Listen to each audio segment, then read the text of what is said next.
Hello and welcome to Saints Live, the final whistle. I'm Steve Forbes. I'm Kenzie Benali. And it was a spirited comeback to level in the second half, but it was always going to be tough with 10 men at Stamford Bridge as Southampton lose 3-1 to Chelsea in the Premier League. Now here to discuss all the action and indeed drama from this afternoon is Dean Hammond and Adam Leitch. Gentlemen, we've got lots to dissect. Dean, let's come to you first. What were your general thoughts from the game? General thought, Steve. I thought Southampton were excellent. I thought they were very, very unlucky. Up to 70, 75, 80 minutes. Very, very competitive. Even. I thought the game plan worked in terms of pressing Chelsea, unsettling Chelsea. And Chelsea are probably just better in those vital moments, them important moments. You think of the second goal, a wonderful pass by Ross Barkley, and a great one, a run by Werner, just showed that extra bit of quality. But Southampton were very, very good today. You know, in times when they pressed the ball and won the ball back and then transitioned to try and attack. First half, decent strike by James Ward-Prowse, and almost header by Theo Walcott. And then second half with the penalty, and at times looked reasonably comfortable, almost as if they'd had a bit more belief in themselves that they could have really taken the game more to Chelsea. But I feel for the players. I'm gutted for them because when you go down to 10 men against a team like Chelsea, it's always going to be very, very difficult.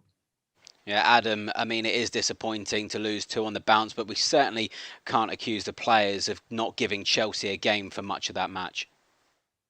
No, I mean, it was a good performance, really, and an awful lot of positives to take from it. It's a real shame that it ended up with yielding nothing for the table. But I mean, I think there's a lot for Ralph to pick out about, and a lot of learnings in there as well for Saints in terms of the way they set up and the way they went about it.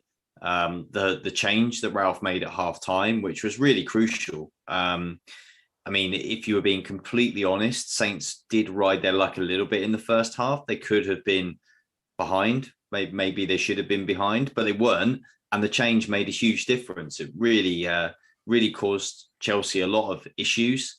And actually, Saints became more of an attacking threat as well in the second half. And let's be honest, the game really turned on the red card. That made a massive impact. Obviously, as Dean said, once you're down to 10 against Chelsea, you are really going to struggle. And the second goal for Chelsea, that's the kind of quality that if you spend an awful lot of money on players, that's what you get. You get absolute world-class players who can produce world-class moments to unlock tight matches, and that's what they have. And the reality of the Premier League is that that's what a handful of clubs have got, and the others haven't. So the others just have to work and do their best against these teams. But when those moments of quality happen, there's not much you can do. So I think there are plenty of positives to take from today's performance, and I hope that Ralph and the players and the fans see that.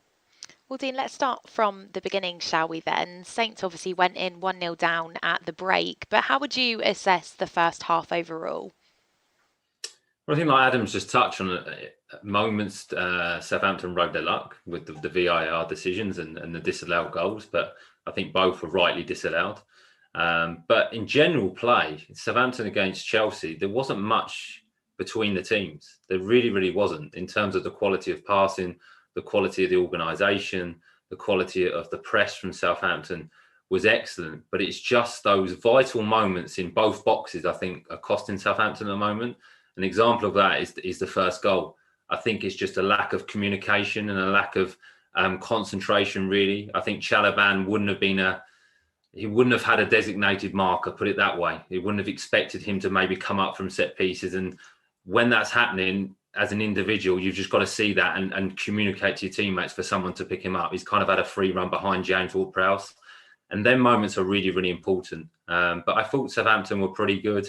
They had moments themselves. Like I say, the strike from James Ward-Prowse was excellent. Cole Walker-Peters and Nathan Tella at times were combining and breaking pretty well. I thought Nathan Redmond in the kind of as a 10 and the attacking position centrally looked reasonably lively today. Theo Walcott, could he have done a little bit better with his header? So there was moments again, and I think that's just the difference. The general play as a team is really, really good, and it was good in the first half, but it was just those vital moments and probably why Chelsea went in at 1-0 up. Well, Chelsea had a goal ruled out by VAR just before half-time. Thomas Tuchel certainly didn't like the decision and got booked for his complaints about it. Adam, what did you make of it? Yeah, he definitely didn't like it. Well, I think there was two things you've got to look at with it. First of all, was it a foul? And then secondly, had enough time passed that the play should not be brought back?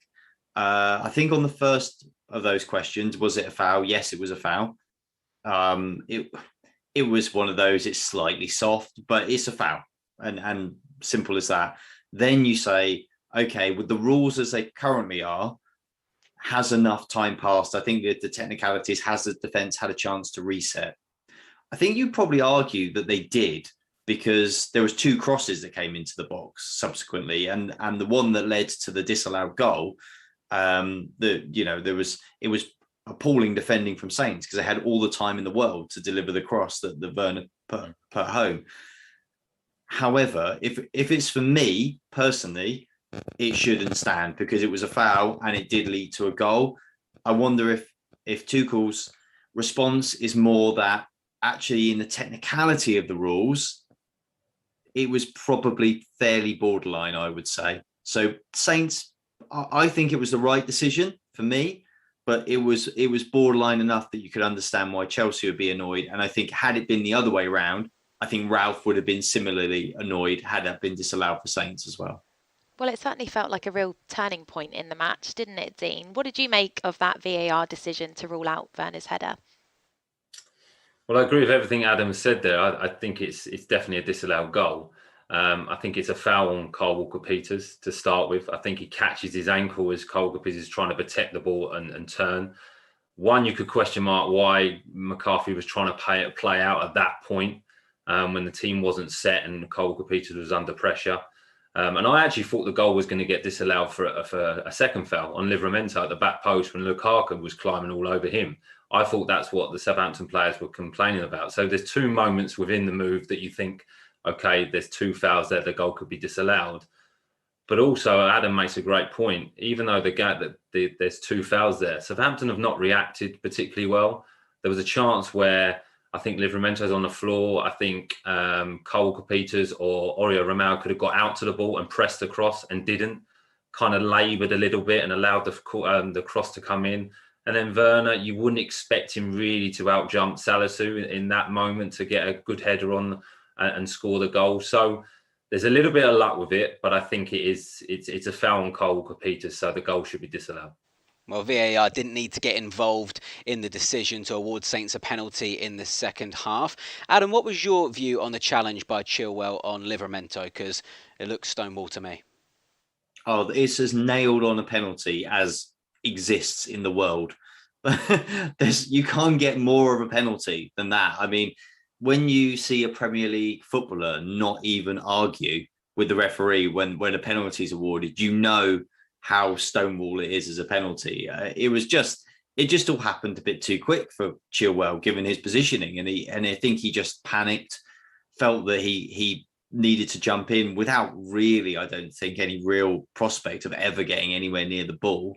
And an absolute stonewall penalty. And I mean, and Prowsey delivered what we expect Prowsey to deliver nowadays. I mean, he is the number one penalty taker.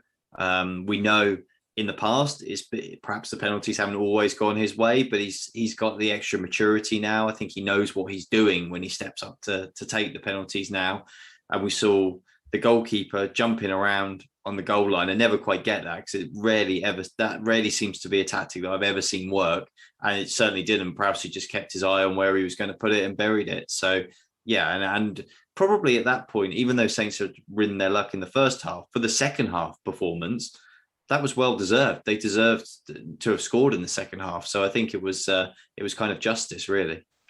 Well, Dean, let's talk about Livramento now then, because we spoke pre-match about him coming up against his former club today. How did he do for you? Because a lot of our attacks were coming down the other side, but great work from him for the penalty.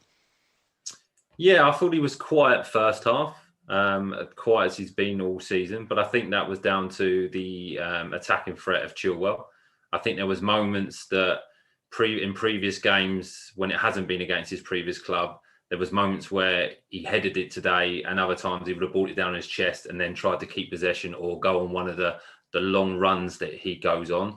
Didn't quite happen first half for him, but he did fine. Defensively, he was good. I remember one unbelievable tackle against Hudson-Odoi when he'd given the ball away but run the full length of the pitch to win it back was fantastic. And second half, more influential. And I think that came down to the change of shape. I think being able to put Oyo Romao as almost as a centre-half holding midfield player allowed the fullbacks to push higher up the pitch, and he had more touches in Chelsea's final third. And for the penalty, he got Chilwell faced up. And what he does is brilliant. He has that kind of touch where he goes past someone and then he gets a quick second touch in. So he draws a lot of fouls, or he gets away from people, and it's a brilliant skill. It really, really is, because he's very, very quick.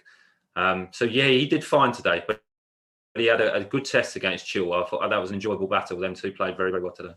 Well, I want to get both of your opinions now on a decision that will probably split the opinion of both supporters and pundits alike, and that was James Ward-Prowse being sent off after a VAR review. Adam, what did you make of it? I feel a little bit like the other one as well, Steve, like the VAR goal. I feel like it does feel sort of harsh, because, but you kind of need to leave aside your judgment that you know what Prowse is like, and you know that he's not a malicious player, and you know that he would not be deliberately out to hurt an opponent, against the fact that it doesn't look all that good. And I think the problem that you do get when VAR intervenes is that all those sort of borderline red cards, which I would say this was borderline, it was 100% a yellow. It was in the end of a very serious yellow or a very light red, if that makes any sense at all. It was quite borderline. But when you start slowing it down and you look at all the angles and you just have that freeze frame on VAR of the moment of impact, it just looks so bad. And as soon as the referee is sent to the monitor, you kind of, it's inevitable. Your fate is virtually sealed before he even makes his way over there. I think if I was looking at it 100% neutrally, I would say borderline, but probably just about a red card. But I do think when you know Prowse, when you're invested a bit more in him and knowing him as a character, you feel like it's quite harsh, but probably the right decision. Yeah, Dean, Adam said there, it didn't look malicious in real time, but when the referee was told to go and view the monitor, I think we all knew what was coming. Yeah, I think as soon as the referee goes towards the monitor, he's always going to change his decision, which is unfortunate. But I'm 50-50 on it. I really am. But because obviously I know what Prowse is seeing. He'd seen that pass from Mendy, and he's seen it from a long way off. So his eyes have lit up to be able to press Jorginho and get close to him. And if you look at it in slow motion, I agree with Adam. It's definitely a yellow card. It's definitely a foul. Is it a red card? I think it's 50-50, because as he comes in, his feet is not off the floor. His foot touches the floor before he touches the player. Whether that makes a difference or not, I don't know. Is it serious foul play? Potentially. The reaction of Jorginho doesn't help, in terms of his reaction and rolling around on the floor. But he's not hurt because he's looking up at the referee, so he's definitely not hurt. But I think you need to appreciate the area of the pitch as well. I think that should come into play. James Ward-Prowse is, he's not preventing a goal. He's not thinking, right, I need to hurt this player because he's breaking through midfield. He's just trying to honestly win the ball. But I can understand why he's given the red card, because like Adam said, when you watch it from 3 different angles, slow motion, the pressure of the crowd, Chelsea at home, once he's gone to that monitor, unfortunately, there's only one decision. Well, those of you watching along with us on the final whistle are having your say on social media as well. So let's read a couple of those out now. Paul Shears has said, it's not harsh, it is a red. Thought we played much better today. Tough start, but it will get better. Philip has said, Prowse got a little over-enthusiastic, sensing a possible goal-scoring opportunity. And Adam Harris has also had his say. He said, done okay playing against European champions, sending off for us, done it. That did change the game, didn't it, Adam? 2 goals late on to win it for Chelsea, but the goal from Werner was a goal of real quality. Absolutely top draw, real quality. And as I said at the top of the show, that's what real quality can do to you. You can play as well as you want, and they can still unpick you. And I think even had Saints had 11 on the pitch, it's when world-class players produce a world-class moment, there's not much you can do to stop it.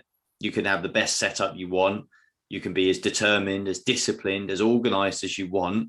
It actually, in the end, doesn't matter. And that is also why we love watching sport, because we love the moments. It's all about the moments, isn't it? It's all about the ones that you talk about with your friends and family and the things that you really enjoy watching. And we saw one of those moments there. It was just absolute top quality. The third goal, yeah, I mean, less so. It was obviously a scramble. It was kind of, you wondered how it hadn't gone in. And then obviously it had gone in, it turned out. But the game was up for Saints by then, so it didn't really matter. And I guess at least if you had to lose the game, when you lose it to a moment of absolute brilliance, you almost can't have too many complaints about it, because that is what these guys are paid for, because they're the best in the world. Well, we've got a 2-week break now before back-to-back home games against Leeds and Burnley. Dean, what have Southampton got to do to get these first 3 points in the league on the board? Not a lot different, Steve, to be honest. I think overall the performances at the beginning of the season have been good. The tough start obviously has been difficult, but there's been some excellent performances and results within that. I think the disappointment and maybe frustration has come from the Wolves game. But before that, there was a real positive vibe around the place. So one result doesn't change anything. There were some excellent moments today. But I think a little bit more clinical, and not necessarily with the finish, because I don't think we've had the chances to score many goals. I think it's clinical in terms of creating chances. And that's where this 2-week break, Stuart Armstrong getting a little bit more fitness, his international call-up will maybe help him. He can get a couple of games to Scotland or a good training camp and then come back, with his conditioning a bit better. And I think he does bring that extra bit of quality that will help Southampton. But there's not much wrong, there really isn't. But this is an important stage, and back-to-back home games against, like you say, Burnley and Leeds is a great opportunity to almost kickstart the season, really, in terms of results. Yeah, Adam, are the players going to look at this as more winnable games coming up? Yeah, they have to. I mean, I think to answer the question of what the Saints need to do, I agree with Dean. It's not they don't really need to do an awful lot differently. It's going to be for them about handling the pressure, because they're going to be under a lot of pressure, because they've gone 7 games, they haven't won, they're just above the relegation zone. They're going to be playing a couple of games back to back at home against teams they know they can beat, teams that could be in and around them. And they've got a run of 5 games in the Premier League that actually are much more kind to them and much more winnable. And they know that now that they have to yield some points, otherwise it's a very difficult season. So it's dealing with that pressure. Obviously, it also will be without James Ward-Prowse for a little bit of time. I think on reflection, I suppose you don't want to be without Prowse, but he's played a lot of games over the last few years. He's obviously had a few, sort of injury, illness problems recently as well. A little break till the end of the month might actually do him some good, because he's been good, but maybe not quite the player he was last year because of all that. And maybe I'm trying to put a positive spin on this, perhaps, but a little bit of a freshen up for him might also be good. But for Saints, that is an opportunity for somebody to come in and state their claim in the team, and a challenge as well to do without one of their most consistent and best players over the last couple of years. So it's going to be difficult because there's pressure, but Saints should take heart from their performances. The only thing now is that we flip a little bit like we did for the Wolves game, where you go from being the underdog because you're playing Man United, Man City, Chelsea, where it's okay to sit deep and kind of in the back of your mind, subconsciously, it's okay to lose as long as you put in a good performance, to games where the pressure is on you to go out and perform and be the team that are winning. That didn't go great against Wolves, and obviously that's what they need to address now going forward. And they've got the resources to do it, really, when you look at the squad and you look at how they're playing. So yeah, for me, it's don't change too much, but make sure that mentally the team are prepared for the challenge that lies ahead. Most definitely. Well, Adam, Dean, a joy to have you both with us as always. And Adam, lovely to have you back here as well on Saints Live and the final whistle. Well, as we've mentioned, it is the international break up next. And when we return, we will be hosting Leeds at St Mary's Stadium. That's on Saturday, the 16th. We look forward to seeing you then. But until then, have a great couple of weeks and we'll see you soon.